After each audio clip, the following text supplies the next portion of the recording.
We also added chopped nuts, they look like walnuts, to our chopped vegetable salad that we're preparing. We have cauliflower, we have red pepper, green onions, dill. Now we're making the dressing for our cauliflower salad. We have 1 cup of olive oil, adding 1/4 cup of pomegranate syrup to the olive oil for the dressing for our cauliflower salad. To the dressing.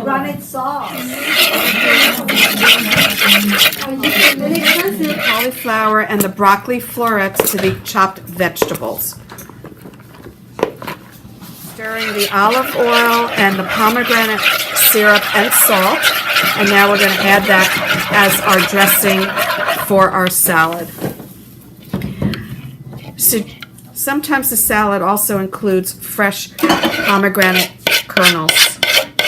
Ideally, you should use fresh lemon juice. Toss your vegetables with your dressing, and you'll have your lovely broccoli cauliflower salad. If you ran out of lemon, you can also use lemon juice. So you do want to include lemon in the dressing.